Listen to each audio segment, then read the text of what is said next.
What is up, everybody? Welcome back to Underground Stars Season 3. Today, I am here with... Donovan Wayne, the one and only. What's up, man? How you doing? I'm doing great. How about you? Good. I got this... I'm pretty sure this goes up after, but I'm getting ready to fly... Or not fly out. I'm driving up to the Farmersville in Texas, meet up with a bunch of people from producer Twitter and everything. We got, like, Drake, KS, All Yeah, Truth, tons of people. yeah. I think I saw that from Drake Beats. Yeah. Actually, I saw him tweet about that.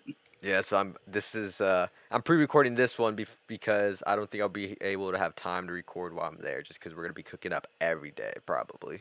That makes sense. I saw it was like a week-long session. Yeah. Shit, I'm planning on doing sessions actually this summer with like me, flight crew, Mhm. all the boys. Yeah. Where's everybody from? Like in there? Well, I'm from Arizona, but we're like all over the place. Yeah. Like, he's from North Carolina. We got some boys in Philly. Climax, he's in Vegas. Like, we're all over the place. Yeah. That's hype. I wanted to talk about that. Like, how did you kind of start? Cause you and somebody else founded One Flight, right? If I'm right. Yeah, yeah. Me, my homie Max made it, and my old manager Draco, rest his soul. And how did that kind of? What was kind of like your just idea behind forming that and everything? So really, I started out of like kind of like jealousy. I was like still in the beginning stages of my career, and I was like, man, nobody's really picking me up because I wanted to be in a collective, Mhm. and I eventually led to the decision. I'm FaceTiming Max. I'm like, yo, you want to form a collective? And like, we're just brain scheming names. Mhm. And eventually I just come up with Flight Crew. Yeah. And I thought, wow, that sounds really good. It was kind of inspired by another underground collectives named Motorsport Team. Mhm. So I thought it was pretty interesting. I thought it would work, and obviously it's working out now. Yeah. And then I hit up Draco, who was also Black Smoking. He was an underground promoter. Mhm. Became like a brother to me. I was like, "Yo, you think it's a good idea?" And he was like, "Yeah, let me help you take it off." I was like, Damn. "Bet." So then April 1st, we formed the collective officially. Mhm. April 1st, 2020. And it was there we had some artists he knew, some producers that we all knew together. Sort of like a combination of people we met on Instagram, Twitter, and Yeah. Discord. And it's been up. We have like 25 members, and like there's no set way to get in. And Mhm. like if I fuck with you and the group fucks with you, we add you because I'm one of those people that's like I want team input Mhm. also. So it's like if I want to add someone, I ask them Yeah. if they think it's a good idea. Like our latest edition, Nick, I was in a group chat with him, and he sent me loops, and I was working with a song with Tino at the time, Mhm. and it ended up being from a loop he sent me from one of his packs, and Tino was fucking with it heavy because he's also a producer Yeah. also, and Tino was like, we need more from him. Lo and behold, we get more from him, and he ends up becoming part of the team. That's crazy. And yeah, I mean, y'all are killing it because Tino had the that song. Last time I checked, it was at like 500. I want to say five hundred Yeah, thousand. Vice with Yeah. Snot.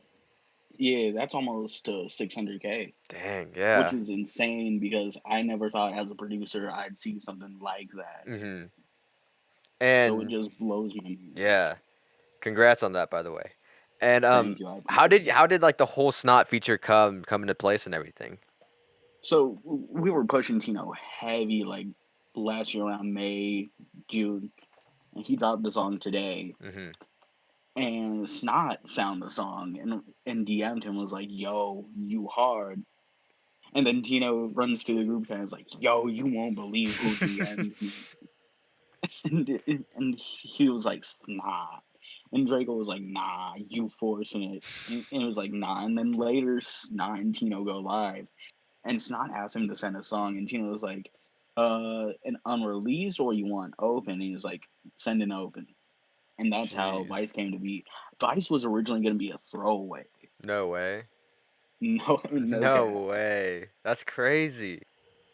The great thing about working with an artist on the rise like Tino is like a lot of producers want to work with him, Mhm. especially some like producers that I look up to. in the underground. I'm like, yo, we should work together. We can probably try and get a song with Tino.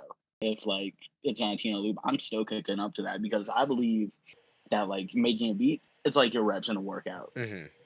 For sure. The more beats you make in a day, the better. But you also don't want to drain yourself to the point of pure exhaustion. Yeah.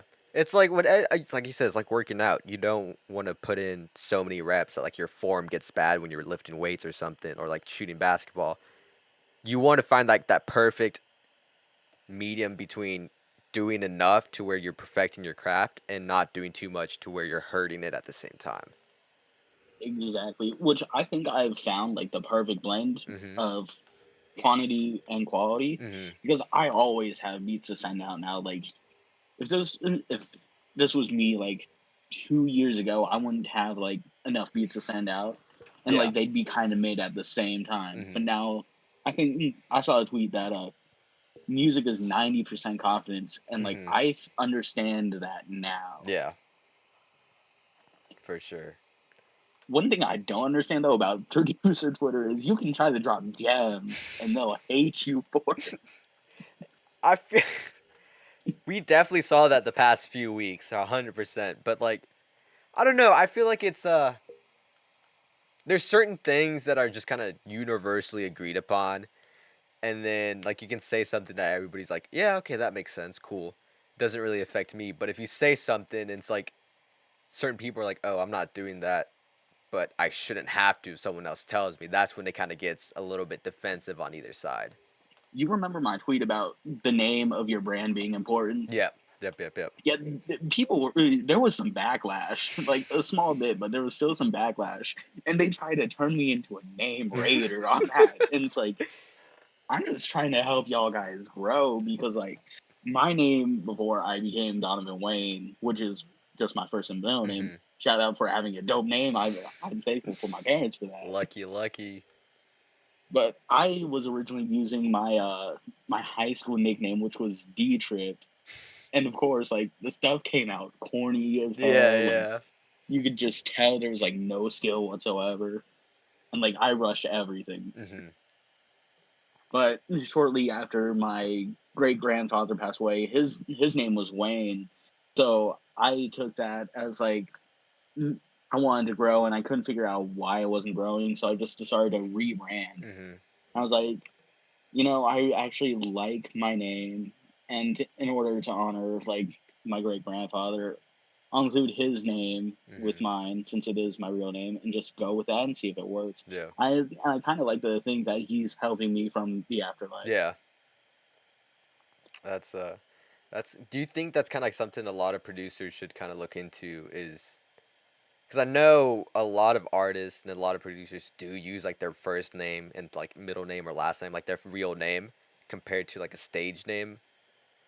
Do you think And that's kind of something that people should look into more? I think it is something you should look into. Like it doesn't hurt. Like Nick Mir's real name is Nick Mir. Mm-hmm. That's his first and last name, and he's obviously doing something right along with the branding, of Yeah. course. So it doesn't hurt. Plus, I think it makes you more personable as a person. Yeah. However, there's still nothing wrong with using a stage name, in my opinion. Mm-hmm. I definitely. Because I mean, I kind of did the opposite. I used my first name and then like my real name, and then I didn't really see any growth, so I switched it to like a stage name, which is still kind of coming from my middle name, but not fully my name. And then it kind of I saw more traction, more growth during that. So I guess it kind of depends on what if you get lucky and have a cool name or not, really. I mean, some stage names are really good. Like you look at Rock on the Drag, Mhm. Buzz and Producer. I think the name's kind of corny, but it's working really well at the same time. So it's like Yeah. a double-edged sword. Yeah. It's like it ultimately just comes to what you can do marketing yourself wise, really. If you have really good marketing, really that's really what it's gonna take is if you're able to market it. Mhm. Because I feel like Donovan Wayne is way easier to market than some dude named D Trip. Mhm. Just because it also the name D Trips reeks of like mid 2000s and 90s hip hop stink. Yeah. It's interesting cuz I mean what's kind of been y'all's approach with like Flight Crew and like pushing Tino, like all your marketing behind pushing like that brand? Uh, Sort of basically fit pics, like bright colors Hmm. and memes. We used a few meme pages to market Vice, Yeah. and it worked. Like, we used Extendo on Instagram, and that was like almost 300, but it helped the song go. Yeah. I think another thing that also helped the song grow, as much as I don't want to admit, is Snot being on the song. Yeah. Did it not help at all, like with the marketing pushing it or anything, or was it mostly Yeah, y'all's? yeah, he did a few story posts on it, and obviously did some reposts on SoundCloud, Hmm. and it also shows up on like his pages on like Apple Music and Spotify. Yeah. Yeah. Yeah. Yeah. So, if like I mean, you don't have to give a specific number, but how much money did y'all kind of put into like pushing the song and marketing it? I'd say probably 300, Yeah. 300, not that much. And then like there's some stuff going on behind the scenes Hmm. that's really gonna push Tino heavy. Yeah, because I mean, Tino, I saw him. Uh, I don't know if I saw it with Vice, but I for sure saw it with Pegasus. He got like the lyrical lemonade right up and everything. Yeah, yeah, his manager is one of the writers actually for Oh Lyrical no way. Lemonade. No, yeah, it's pretty cool. So like all Yeah. his drops are able to get like lyrical write ups, Yeah. and like he's also showcased on like other platforms like Fashionable Early Music, Mhm. Daily Chiefers. He had an interview with Daily Chiefers actually. That's crazy. Yeah. So That's. it's really cool seeing an artist I work closely with go up, and I'm Mhm. going up with them because Yeah. we're not able to do studio sessions right now because of Mhm. well COVID, and I can't travel yet. Mhm. But like we'd be doing these virtual studio sessions through like FaceTime, and we're just working together. I'll play like loops because I like giving opportunities to people, and he'll be like, "Yo, that's hard. Let's work on that." And him being a producer, I like to work with him as a producer, anyways, because it Mhm. gives me input on what he likes, Yeah. and we'll go back and forth sending the FLP until it's perfect for him to record on. Yeah. That's. I talked to. I want to say it was Mextra about that on his episode, but it's just so cool seeing how just this whole pandemic being online fully has like shaped how people like work together. Like before, you really wouldn't be like, oh, let's hop on FaceTime, play a few beats back and forth, and work on it there. But now it's like become such a normal thing. Yeah, the pandemic actually made me realize that it's not a bad thing to give people Mhm. your phone number at all. Yeah. Because like beforehand, I was like, I used to be like super weird about giving out my phone number. I'd be like, Mhm. "Yo, let's just do this on Discord." Yeah. But now I'm like, "Yo, FaceTime's super goaded. Let's hop on Mhm. FaceTime. Let's chop it up. Let's work." Especially now with like the group FaceTime that they made. Oh, you already know, Flight Crew was like in the group FaceTime roasting each other and shit. It's just all vibes. Yeah. But I mean, it's so cool just seeing like now you really don't have like an excuse not to work with everybody. Yeah, there is no excuse. Mhm. You should be willing to like work with anybody, especially like when you're networking and you're growing, especially on Mhm. Twitter. With the eyes you get on you, don't be Yeah. afraid to hit people up. Yeah. Like Like. there's like producers now that I used to think, oh, I wouldn't be able to reach, but now I'm like, oh shit, I'm able to work with these now because I have a name to myself Mhm. and I got some value. Yeah. Like a few of the bigger producers, like helping people goes a long way. Like Baited Black Kid, huge in the underground, leader of Neil World. I gave him my FL login, and we've been fucking with each other ever since. Yeah. It's crazy. It's like I tweeted something out. I forgot what it was, but I got like three like retweets and quote retweets of like these producers who had like 50K followers, like major placements and everything. And I've never interacted with this person in my life. And they saw this tweet, they retweeted it and everything. So like you never know who's like really gonna see what you put out there. Agreed. It's not like Instagram where you can look at your Mhm. story, see somebody big on there, And it turns out they're using a bot just so you can see their profile, think they're valid, and then Yeah. you click follow because you think they're rocking with you. Yeah. Which that was a huge mistake I used to do when I was like first starting out in like 2018. Was I'd see somebody looking at my story, or like a random person would like my snippet and my beat snippet, and I'd be like, "Yo, I'm gonna hit them up. Let's work." And then I was also super weird because then I try to charge them immediately if they like the beats, and that's something I learned the hard way, is that you probably shouldn't be in somebody's DMs asking for money right away. So what I do is I pretty much I never charge anyone for beats, almost never, because like I expect back end money, honestly, because those small royalties add up. Yeah. And I tried to explain that on Twitter, when like people didn't like that because Twitter wants to get paid like right away. But it's like, if you don't have a name to yourself, you gotta do what you gotta do to get out into the world. Yeah. Because, It's like, go on. because nobody really wants to charge a person they have no clue exists, or just has no followers or any real value. Yeah. It's for sure. It's, in my opinion, it's more worth getting that back end pay than that front, just because.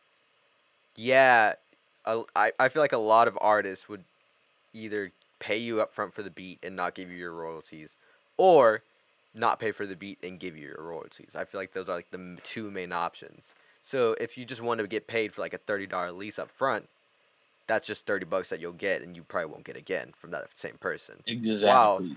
While if you're getting like the royalties, who knows? This song might blow up and you get $30 a month from it. Like, you never know. Like Vice, I didn't charge TINO, obviously. One, he's in my collective. Two, he's a fire artist anyways. Vice went crazy, and now I'm gonna be eating good for a little bit now. Yeah. So honestly, the best way, if you want to see yourself in the future, is start that sustainability shit and send beats out. Don't be afraid to send out beats to these small artists, because really, they're the future.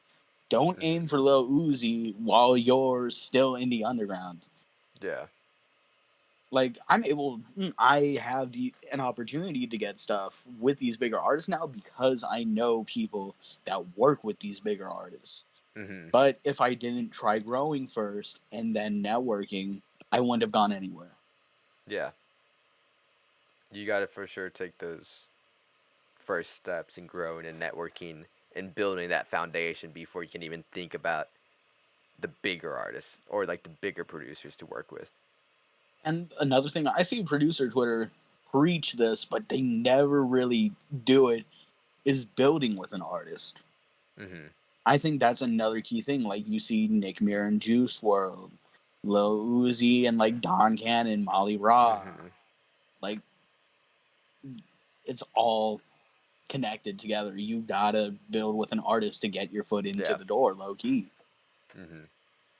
And because I mean, how did you and TINO connect, first of all? So TINO bought a repost off of Draco when he dropped his song Big Bang, which was a remix of Lil Sky's Lust.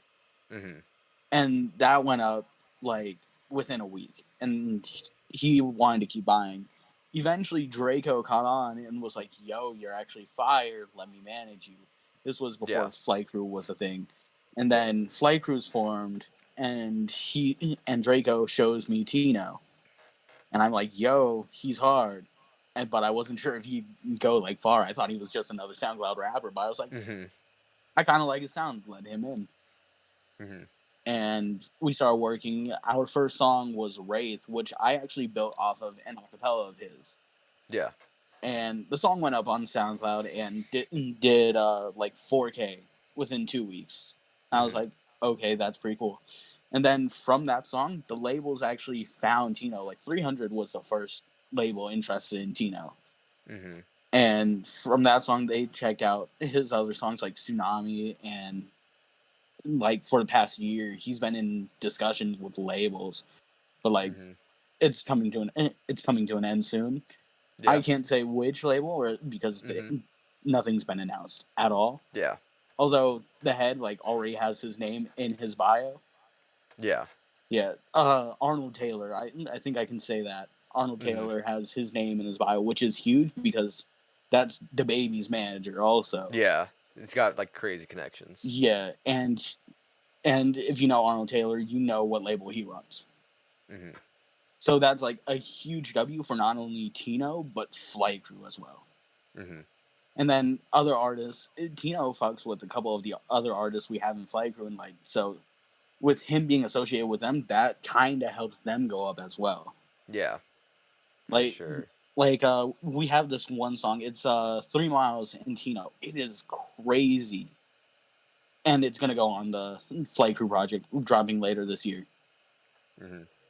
So this is very exciting stuff is going to happen. I noticed you also have another Flight Crew member coming on later this season, Tommy Mayhem. Yes, sir. Yes, sir. He's crazy. We've been working together quite a bit. I'm trying to help him. I'm now trying to push him and a couple of the other artists to be bigger acts. Yeah, for sure. Tommy's fire. Tommy's fire. I Crazy listened to some fire. of his stuff. Yeah. I low key think he could pop off on TikTok. Oh, I feel like he could. Just the way his vocal inflections are done and the way he just records, it's he makes very fun music to listen to. Yeah. No, yeah. It's I was excited to get him on, especially because he's not as big, which is great because it's it creates more exposure and everything too. I also think that also helps the Underground Stars brand because it shows that it's not just producers you're going to be talking to, but also the artists. Mm-hmm. And it's just honestly numbers, following numbers and everything is my least.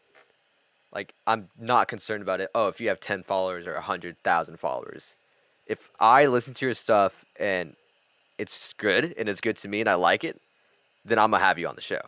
Exactly. Because I believe in you and I know you have something to talk about. Yeah, that's the crazy thing about this, though. I found some crazy artists that don't even have 1,000 followers, 200. And I'm like, yo, let's work. Yeah. I love Twitter for that reason because I feel like it's way easier to network on than Instagram. Mm-hmm. Because Instagram, you sort of have to put in some work, some effort to make your page look good. Yeah. Meanwhile, Twitter, I can just throw anything up. I'd be liking stuff recklessly. And we have a joke in the group that it's easy to catch me in 4K. Everybody got to go check out Donovan Wayne's Twitter likes now. The weeklies. The weekly recap of my likes. Just everywhere. Yes. we made it a competition though within the Flight Crew iMessage group. Who can we find in 4K today? Because it's a little inside joke we have. Yeah. That's hilarious. Yeah, I think that's another thing about collectives that makes things so great and able to run efficiently is if the chemistry is there. Mm-hmm. If y'all are able to joke around and act like family, things are going to go smoothly. Because I've seen some collectives form in this and then just fall into the dust. Yeah. There was one I saw last year formed around the same time as Flight Crew, Helix. They didn't really last a few months because nobody was really, there was no chemistry there. Mm-hmm. And now one of their leaders is now in Flight Crew because we've been fucking with each other for that long.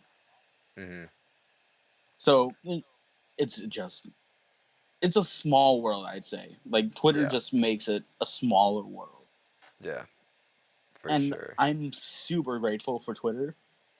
And it's crazy me being on Twitter because I don't even have as many followers as some of y'all. Y'all have 1,000, 2,000, almost 10K, and then there's me who's got pretty much the same mutuals.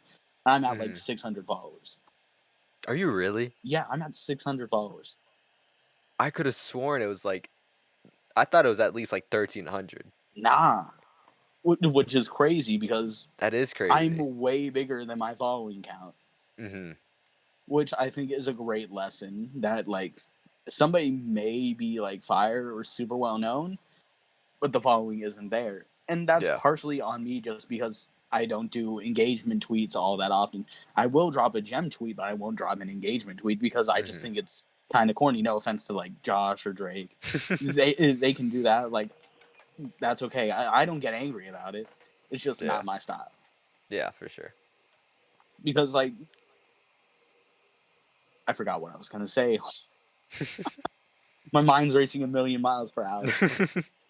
I'm kind Yeah. of nervous still, but like, yeah, it's just not for me. I don't mind giving out free game though, because Yeah. I would have loved to have somebody while I was still going up. I'm still going up, but like when I was first starting, that would just give me like what can help me grow.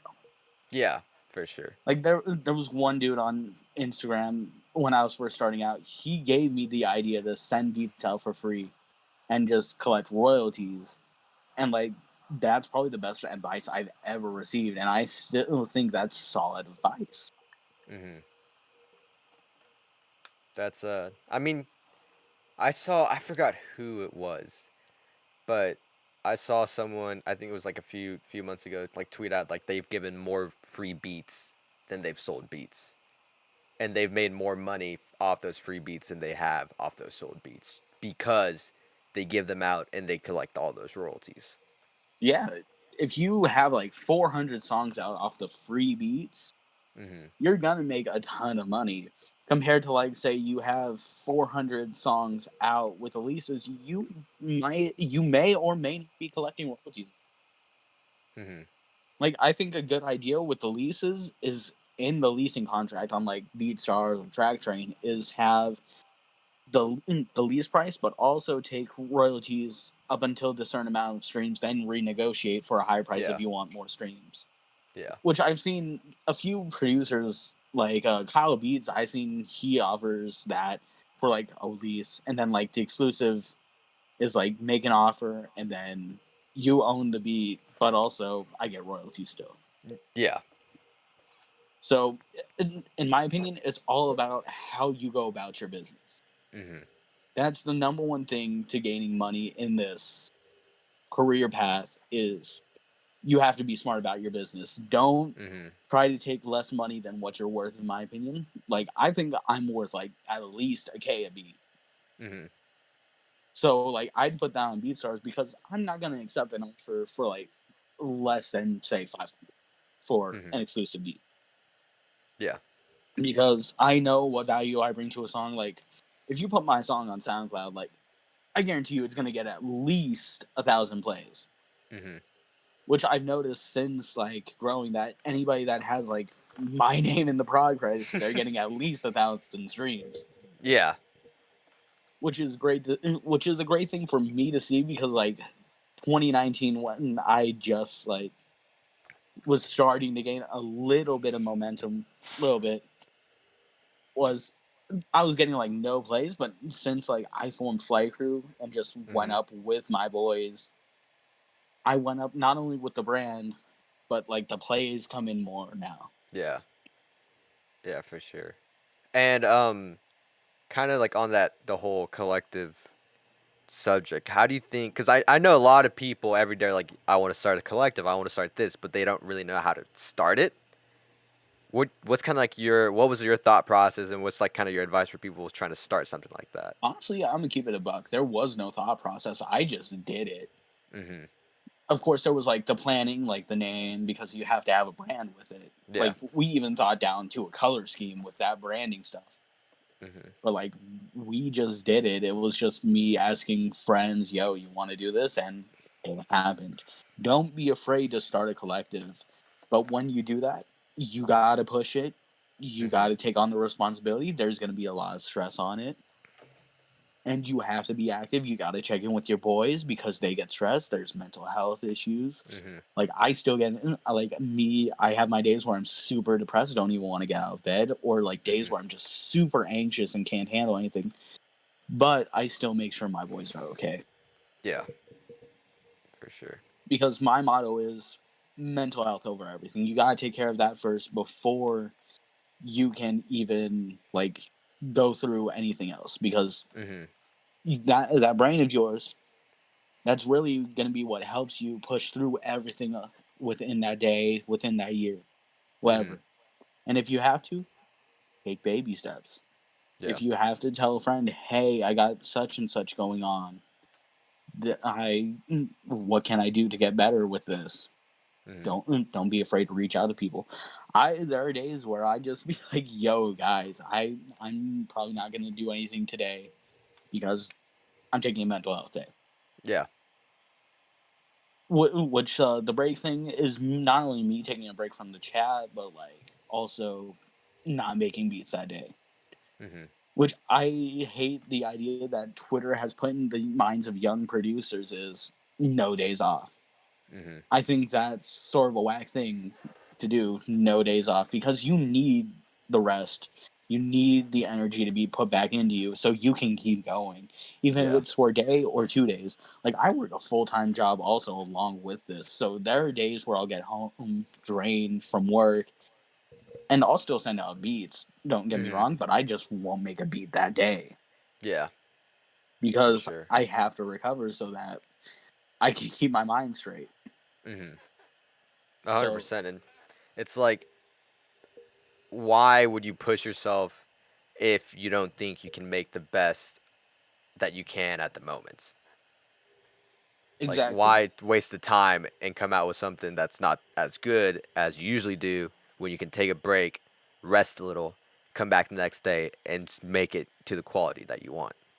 I'll be taking like my off days. I'll be taking breaks midday from making beats Mm-hmm. because I can crank out 8 beats a day if I wanted to. But like, I'd rather go to break, have a little game session, Mm-hmm. then go back to making beats and going crazy.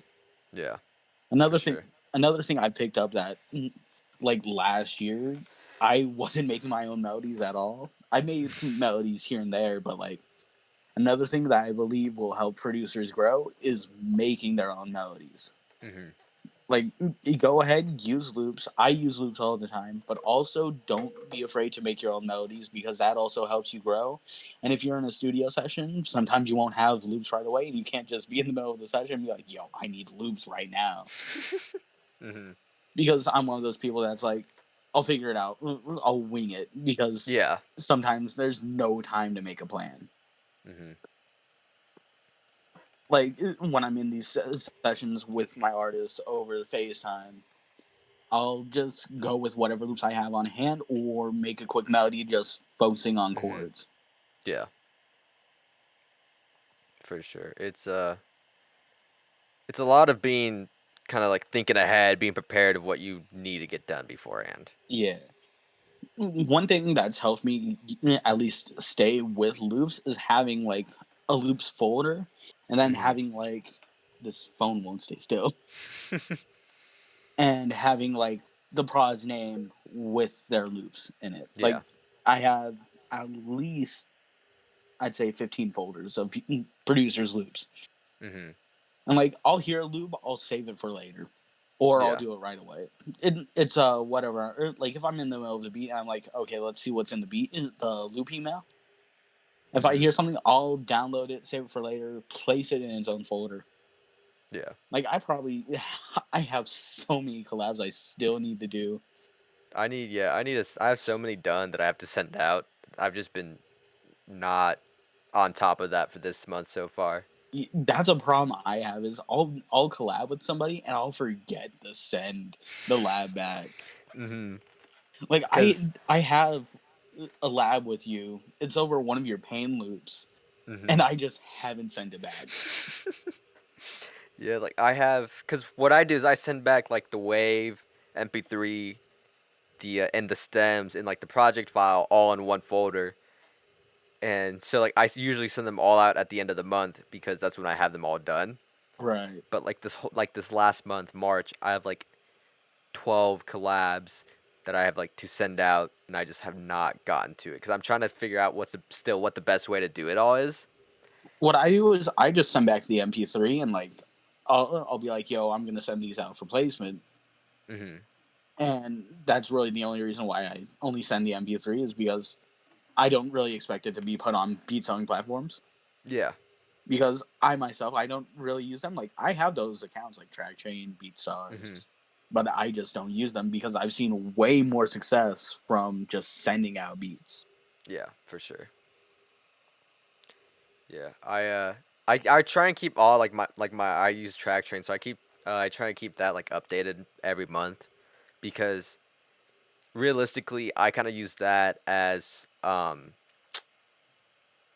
like my passive income. So like I don't promote it as much as I used to because if people find it, they find it, they'll buy beats, and it's been working great. I've had like maybe at least 2 or 3 a month that like get bought there, Right. but it's not like my main focus. Like I'll send out beats and make sure those are like my main focus for sure. Honestly, I think maybe when I'm just like a little bit bigger, probably like 1,000, 1,500 followers, I'll probably start it up again just because Mhm. I don't know. I just don't like having to prepare like a wave and then the stems Yeah. just because it's so time consuming. Like I could just use that time to make another beat because my Yeah, for workflow is sure. super quick. Like Mhm. I'll have like before arrangement, the beat takes me probably like 5 minutes, Yeah. and then arranging and mixing probably takes the total time from like that to like 15, 20 minutes. Mhm. So I'm able to get like 3, 4 beats done within an hour. Yeah. Like I once cranked out 13 beats within like 3 hours. A Yeah. lot of those You got beats it. were You got mid. it down to A lot to of those beats formula. were Yeah. mid, but like I had fun while doing it. But like after like 8, it took a toll on me Yeah, because for it felt sure. like, damn, this feels like a job at this point. But I wanted to see Mhm. how many I could make that day, and I started at Yeah. like 5 p.m. Yeah. So It's it crazy. was like a little it was like a little exercise in what I could actually do. Yeah, like a little field test. Yeah, because Yeah. sometimes you got to test your limits doing this. Mhm. Like I saw I used to watch a lot of YouTube producers like Prod by Jack. I saw him make like 8 beats from scratch within like a day, Yeah. which I don't like cooking up from scratch a lot of times. Like I'll throw in a MIDI chord pattern a lot of the time and just let it Mhm. rock and then build upon that idea. Yeah. But like there are times where it's like I want to do something super simple and then I'll start from scratch because I kind of know the direction in my head of where it's gonna go. Yeah, for sure. Which people still, I think a lot of producers are still overcomplicating their beats, like having so many sounds. Mhm. Which I think it's that's cool if like you're trying to do like a beat battle, Mhm. but like if you're trying to send out to artists and you're trying to work with artists, keep the sounds down to a minimum. Like I'd say no more than 7, 8 sounds, Mhm. and if I'm using a loop, it's like 4 or 5 sounds, 6 at the Yeah. most. Mhm. Because I count the loop as like one sound, even though there's probably like many sounds on it. Yeah. The best prod I've seen do complex loops that sound simple is Teo. Mhm.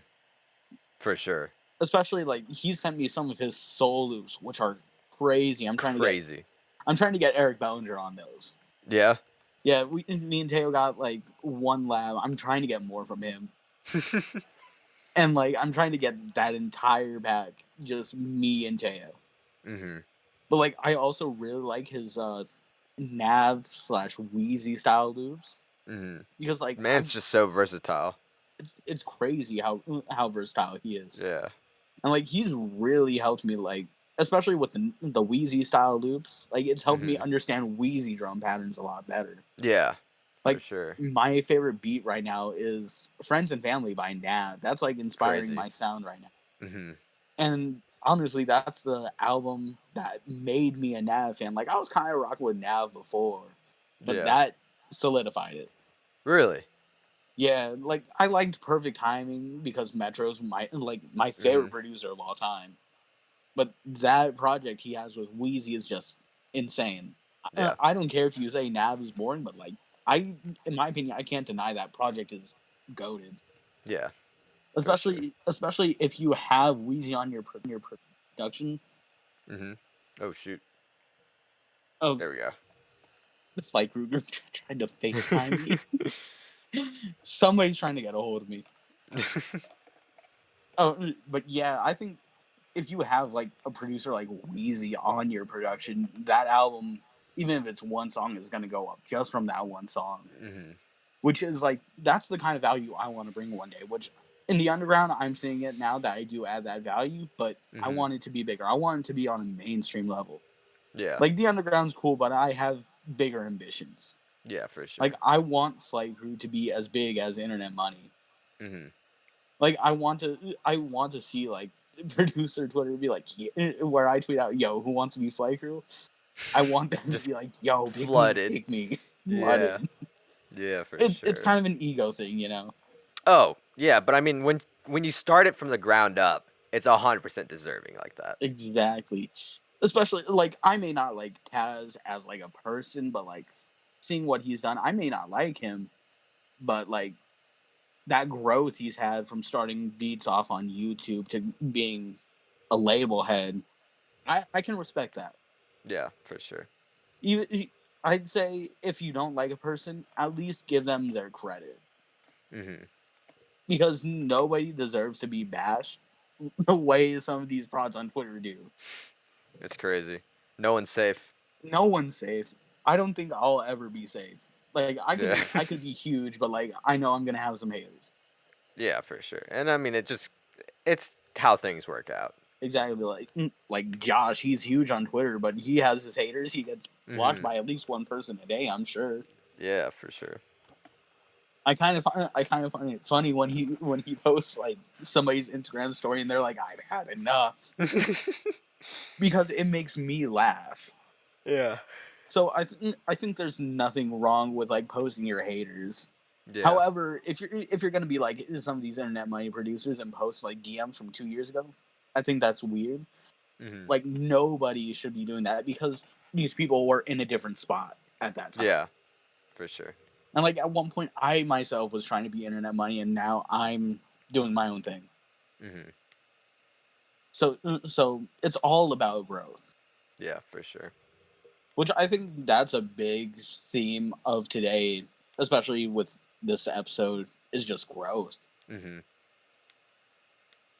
I'm definitely gonna put that in the little title. Donovan Wayne talks about Growth. growth. Growth. But yeah, I mean, is there anything else you wanna Uh, discuss? any particular questions? I'm an open book. I mean, we kind of nailed pretty much everything I had on my little notepad, pretty much.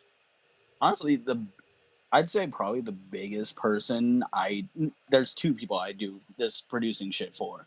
Mm-hmm. My mother, I have a picture of her above my closet. That little picture right over there. I can't get my there. Yeah, yeah. Yeah, she passed away 10 years ago on Halloween. Damn. I do it for her. I know she's sitting up there proud. And of Mm-hmm. course, mine and Tino's old manager, Draco. He passed away last November from a heart attack.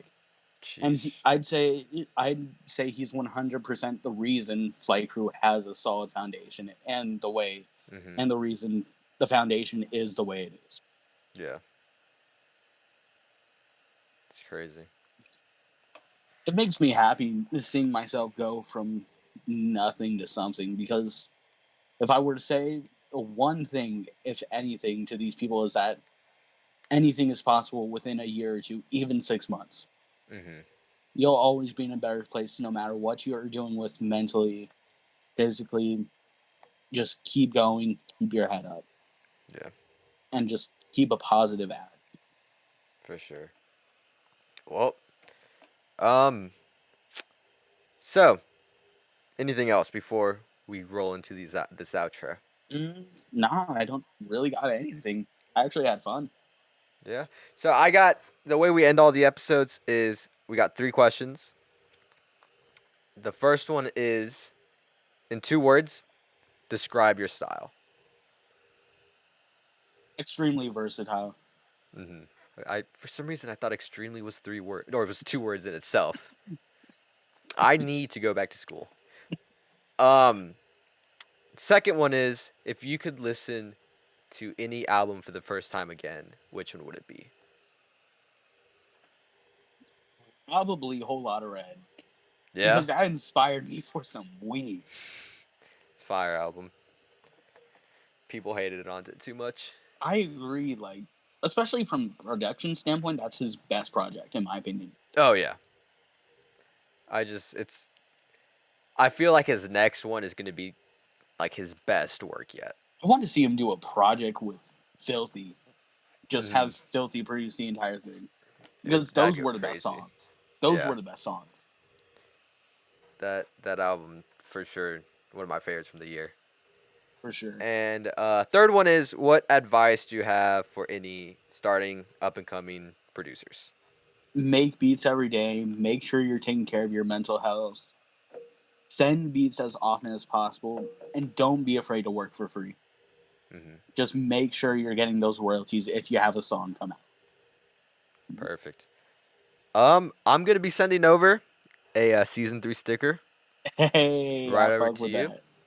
Yes, sir. They're big. They compared to last season's, they're pretty big. I think last season's That's was gonna go like on the laptop. that. I got one on my laptop, one on my speaker. So they're cool. I love them. I think these are my favorite from this and last season's for sure. But no man, thank you. Thank you. It was fun. Yeah, I had fun. I hope you have a great night, honestly. Thank you. You too. Yeah. You all your social media At is Donovan Twitter. Wayne. It's at Yeah, Donovan, Twitter, Instagram, yeah, at YouTube. Donovan Wayne _. Do you have YouTube. YouTube or no? I have YouTube. I just don't use it. So mainly just Twitter and Instagram. Yeah, just Twitter and Instagram. All right, perfect. So thank you everybody for watching. Make sure you go check out Donovan Wayne at Donovan Wayne _ Twitter, Instagram. Everything's gonna be linked down below. Does Flight Crew have a website or anything? We have Instagram and Twitter. The ads for that are at One Flight Crew. That's also going to be down below. Make sure you check them out. Check out Tino, everybody involved. And yeah, thank you again, man. It was You're really welcome. fun. Have a great day. Yes, sir. And we'll catch y'all next week.